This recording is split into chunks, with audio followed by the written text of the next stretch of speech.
ବନ୍ଦେ ମାତରମ୍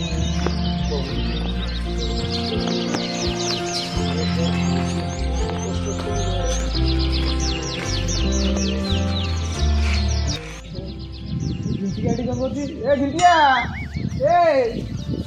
ଆରେ ଝିଣ୍ଟିକା, ଆରେ ଇଏ କ'ଣ? ଲୋକ ତ ଠାକୁରଙ୍କ ପାଖରେ ଫୁଲ ଦିଅନ୍ତି, ତୁ ଏଠି କ'ଣ ତଳେ ପାରୁଛୁ? ଆରେ ତୁ ଜାଣିନୁ କି ଆଜି ବା ହଉଛି ଅଗଷ୍ଟ 15? ଅଗଷ୍ଟ 15? ଏତେ ଶୀଘ୍ର ପଳେଇ ହେଲା? ଆରେ ସେଇଥିପାଇଁ ବା ଆମ ବାରିଆଡେ ଦେଖିଲା ବେଳକୁ ଗୋଟେ ଫୁଲ ନାହିଁ। ଜାଣିନୁ କି ଏବେ ରାତିରେ ଫୁଲ ଚୋରି ହଉଛି? ସେ ମା ଧିଆ ପୁଅ ଚୋରି କରୁଛି। ମା ଧିଆ କିଏ? ସିଏ ବା ହଉଛି ରାଧିଆ ପୁଅ ମା ଧିଆ। ଆରେ ରାଧିଆ କିଏ? ରାଧିଆ ବାପା ନା କ'ଣ? ତତେ ମୁଁ ତାଙ୍କ ସମ ବଂଶ ନା କହିବିନି ତତେ? ମୁଁ ଜାଣିପାରୁନି ବା।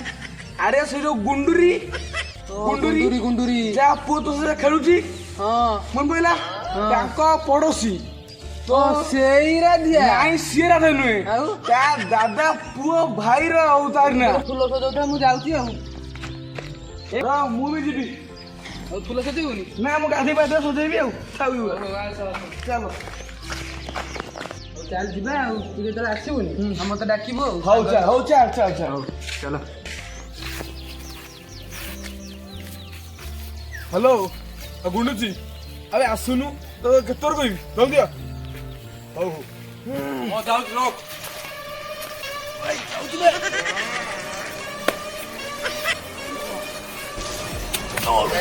ଗୁଣ୍ଡୁଚି,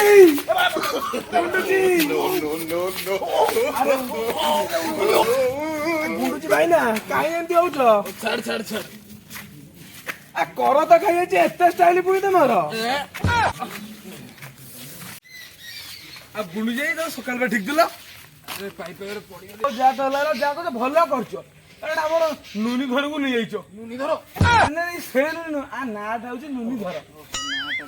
ଆଉ ଯା ଭଲ ମା ଧିଆକୁ ବି ଆଣିଛ ତମେ। ଆଉ ଏଇ ମା ଧିଆ ଯିଏ ତ ମାରୁ ପକେଇ ଫୁଲ ଚୋରି କରୁଛି। ହଁ, ଏଇ ମା ଧିଆ। ହଁ, ମୁଁ ଫୁଲ ଚୋରି କରିଥିଲି। ଆମ ଘର ଠାକୁର ପୂଜା ଘରେ ଫୁଲ ନଥିଲା, ମୁଁ ଫୁଲ ଚୋରି କରୁଛି। ହଁ, ମୋ ବି ନେଇ ମତେ ବି। ହଁ, ମୁଁ କରିବି।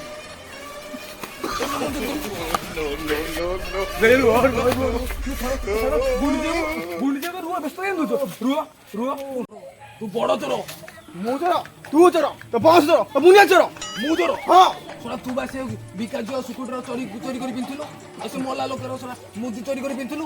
ଚୋର କହୁଛୁ? ଗେର ଷଣ୍ଢ ପଛରେ ଗାଈ, ଏମିତି ହଜି ତ ପାରିବେ ତୋ ଗଛରେ ଫୁଲ ହବ ନାହିଁ। ଫୁଲ ହବ ନା? ମୁଁ ଚଢିବି ଲୁନା ଗାଡି,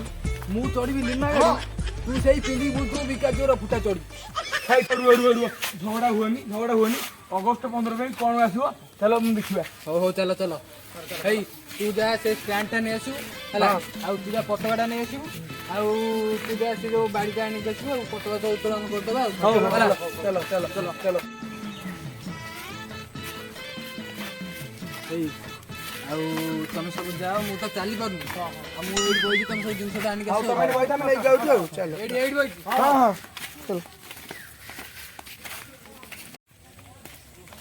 ଗୁଣ୍ଡୁଚି ନା ପତାକା ଅଛି, ବାଡି କିଏ ନେଇଯାଇଛି?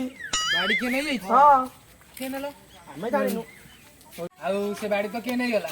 ଆଉ ଗୋଟେ କ'ଣ କରିବାକୁ ପଡ଼ିବ, ଆଉ ନହେଲେ ପତାକା ଉତ୍ତୋଳନ ହେଇପାରିବ। ବାଡି ନେଇ ଆସିବା ଆଉ। ପିଲା କଣ ହଉଛି କିରେ? ଅଗଷ୍ଟ 15?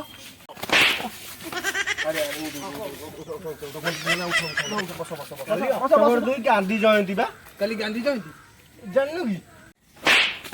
ଅକ୍ଟୋବର 2 ଗାନ୍ଧୀ ଜୟନ୍ତୀ ବୋଲି ମୁଁ ଜାଣିଛି। ତୁ କୋଉ ମାଷ୍ଟର ପାଠ ପଢେଇଥିଲ? ଭାଇ ଦେଖ, ଆମେ ଏତେ ପାଠ ପଢ଼ିକି ଆମେ ଜାଣିପାରିଲୁନି କେଉଁଦିନ ଅଗଷ୍ଟ 15 କି କେଉଁଦିନ ଗାନ୍ଧୀ ଜୟନ୍ତୀ। ଏତେ ପାଠ ପଢ଼ିକି କିଛି ଲାଭ ନାହିଁ। ସେ ଜଣେ ପଞ୍ଚମ ଫେଲ୍ ପିଲା, ସେ ଜଣେ କହିଲେ ହେଲା, ଆମ ପାଠ ପଢ଼ି କି ଲାଭ? କିଛି ଲାଭ ନାହିଁ।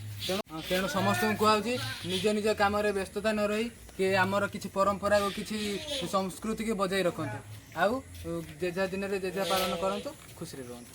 ଯଦି ଆପଣଙ୍କୁ ଆମ ଭିଡ଼ିଓଟି ଭଲ ଲାଗିଥାଏ, ଲାଇକ୍, ସେୟାର, ସବସ୍କ୍ରାଇବ୍, କମେଣ୍ଟ କରିବେ।